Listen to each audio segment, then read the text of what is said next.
আলসেমি না করে আমি যেভাবে সংসারের কাজগুলো ধাপে ধাপে করে থাকি, আজকে তোমাদের সাথে সেটাই শেয়ার করব। নমস্কার বন্ধুরা, আমি দিয়া। আমার একটি নতুন ব্লগ ভিডিওতে তোমাদের সবাইকে জানাই অনেক অনেক স্বাগত।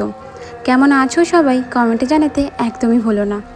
আমাদের এখানে জানো বৈশাখ মাসের শুরুতে কীর্তন হয়। আমার ভয়েস ওভারে শুনতেই পারছো কীর্তনে আওয়াজ শোনা যাচ্ছে। আমাদের বাড়ি থেকে বেশি দূরে নয়, পাশের গলিতে কীর্তনটা হয়। আগের বছর গিয়েছিলাম, এবছর আর যাওয়া হবে না। বাড়িতে তো কাজ হচ্ছে, আর ওইভাবে বাড়ি রেখে তো কীর্তনে যাওয়া যায় না। কিন্তু মাইক যেহেতু লাগানো আছে, কীর্তন বাড়ি থেকেই শোনা যাচ্ছে।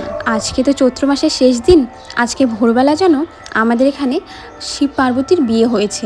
ঠাকুরের বিয়ে হওয়ার পর তারা শ্মশানে গিয়ে আবার ফিরে এসেছে আমাদের বাড়ির পেছনে একটা বড় মাঠ আছে সেখানে। এখানে অনেকক্ষণ ধরে নাচ হয়, অনেক কিছু হয়। তো সবাই না ওখানে দাঁড়িয়ে থাকে মানে দেখার জন্য। আমি প্রত্যেকবারই যাই। এবার ঘুম থেকে উঠতে অনেকটাই দেরি হয়ে গেছে, মানে 5টার দিকে আমি জাগনা পেয়েছিলাম, তখন গেলে অনেকক্ষণ দেখা যেত। আমার তো ভিডিও এডিট করা বাকি ছিল। রাত্রে না কমেডি ভিডিও বানানোর পর আর এডিট করার সময়ই পাইনি। এই জন্য 5টার দিকে ঘুম থেকে উঠে ব্লগ ভিডিওটা এডিট করেছি। ভয়েস ওভার দিতেও তো অনেকটা সময় লাগে। পুরোটা কমপ্লিট করে থাম্বনেল বানিয়ে তারপর আমি বাইরে এসে বাসি কাজ করছিলাম। তখন হাজব্যান্ড ঘুম থেকে উঠে বলল কি, চলো আমরা দুজন গিয়ে একবার দেখে আসি মাঠে যে এখনও পর্যন্ত সবাই নাচ করছে নাকি। শাশুড়িমাকে বলেছিলাম, উনি বললো যে ওনার ঘরের কাজ আছে, এবার আর উনি যেতে পারবেন না। নাহলে আমরা সবাই মিলে প্রত্যেকবার যাই মাঠে খেলাটা দেখার জন্য। হাজরা খেলা কিন্তু এমনি ভীষণ ভালোই লাগে। তো এদিকে হাজব্যান্ড রেডি হচ্ছিলো, আমি বললাম ততক্ষণে আমি বাসনগুলো ধুয়ে নিই, তারপর রেডি হবো। তো শাশুড়িমা বললো ততক্ষণে যদি হাজরা খেলা শেষ হয়ে যায়, তোমরা দুজন গিয়ে আগে খেলাটা দেখে আসো, আমি বাসনগুলো ধুয়ে নিব। এই জন্য আমি কী করলাম, খালি জলটা উঠিয়ে দিয়ে গেলাম, আর উনি রাত্রেবেলা যে বাসন ছিল সেগুলো ধুয়ে নিয়েছে। তোমাদের ওখানেও কি এরকম হাজরা খেলা হয়? তাহলে আমাকে অবশ্যই জানিও। এখানে না দুটো দল রয়েছে, দুদিকে দেখো গোল গোল দেখতে পারছো, দুটা টিম আছে, দুই দিকেও মেলা হবে। রাত্রেবেলা এখানে মেলা হবে, একদিকে অন্য মেলা আরেকদিকে অন্য মেলা, মানে দুটো টিম একসাথে হলে কতটা না মজা লাগতো। তা যাই হোক, দেখো কত সুন্দর করে সেজেছে। সব থেকে বেশি আমার ভয় লাগে যখন ওরা বেশি নাচ করতে করতে একদম সামনে দাঁড়িয়ে চলে আসে না, সেটা দেখতে ভীষণ ভয় লাগে।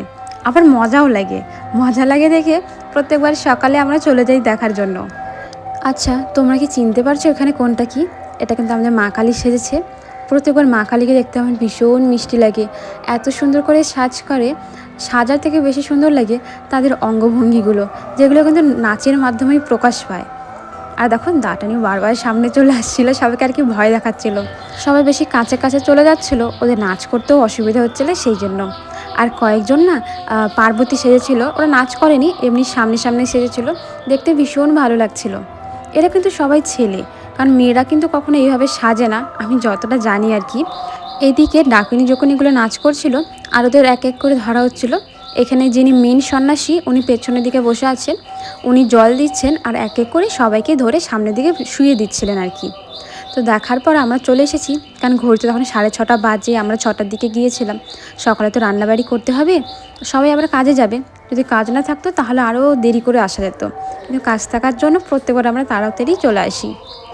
আর না কালকে রাত্রেবেলা ভাসুর দুধ নিয়ে আসছিলো, সেখান থেকে অনেকটা দুধ রয়ে গেছে। এই জন্য ভাবলাম আজকে সকালে দুধ রুটি খাবো। এই জন্য এখানে রুটি বানিয়ে নিচ্ছি, সাথে দুধটা কালকে রাত্রে জাল দেওয়া আছে, সকালে আরেকবার জাল দিব, আর সবার জন্য একবার দুধ চা বানিয়ে নিব। আমার হাজব্যান্ড তো আবার দুধ চা খেতে পছন্দ করে না, এই জন্য ওর জন্য লাল চা বানাবো।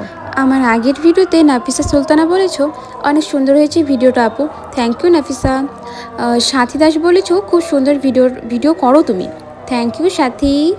রিফা অফিসিয়াল থেকে বলেছো সুন্দর, থ্যাংক ইউ রিফা।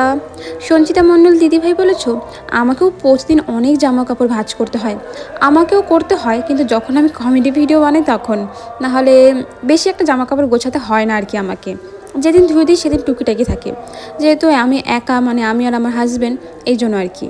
একটু পরেই যেহেতু মিস্ত্রি বাড়িতে কাজ করার জন্য চলে আসবে, এই জন্য আমি তাড়াতাড়ি করে ঘরে সব কাজ করে নিয়েছি, রান্নাঘর গুছিয়ে নিয়েছি, সব বাসনও ধুয়ে নিয়েছি।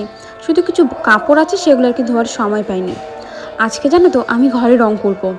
আমার হাজব্যান্ড কালকে এই রংটা নিয়ে আসছিলো, 150 টাকা নিয়েছিল। আমাকে বলেছিল আমার তো বেশি একটা সময় নেই, তুমি না হয় রংটা করে নিও। কিন্তু আমার ভয় লাগছে, আমি কি একা একা রংটা করতে পারবো?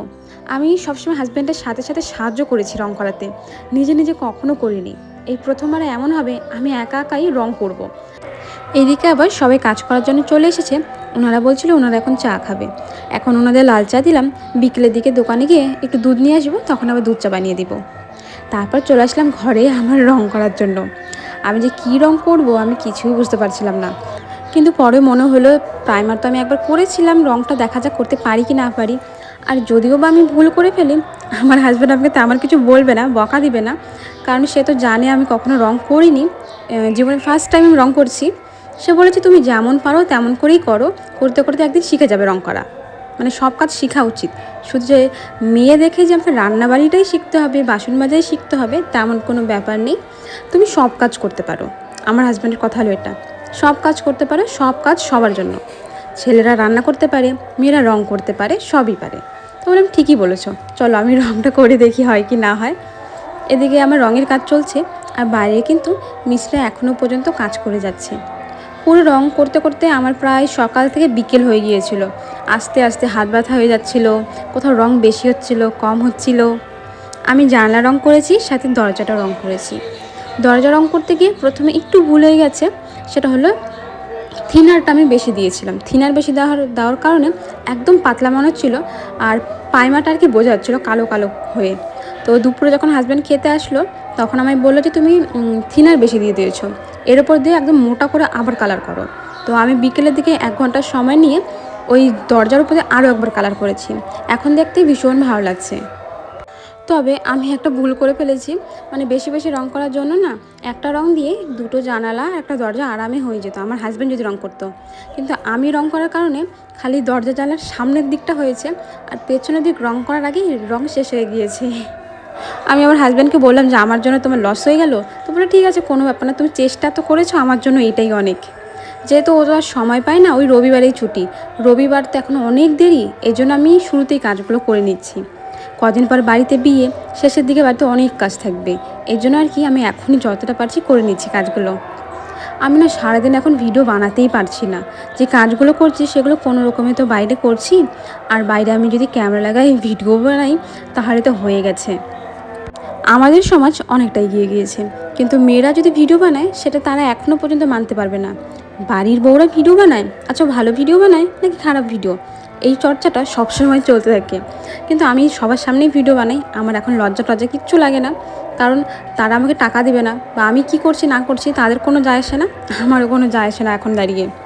তো এদিকে আমি কমেডি ভিডিও রাত্রেবেলা কী বানাবো সেটা একটা খাতার মধ্যে লিখে রাখছিলাম, এটা আমি প্রত্যেক দিনই করি। আর রাত্রেবেলা না আজকে একটা বিশেষ রান্না করেছিলাম, সেটা হলো দুধের থেকে ছানা কাটিয়ে সেটা দিয়ে আলুর মধ্যে ভরে, মানে পুর ভরে, আলুর পুর ভরা তরকারি, খেতে ভীষণ ভালো হয়েছিল। চলো তাহলে আমরা খাওয়া দাওয়া করি, আর আজকে আসি।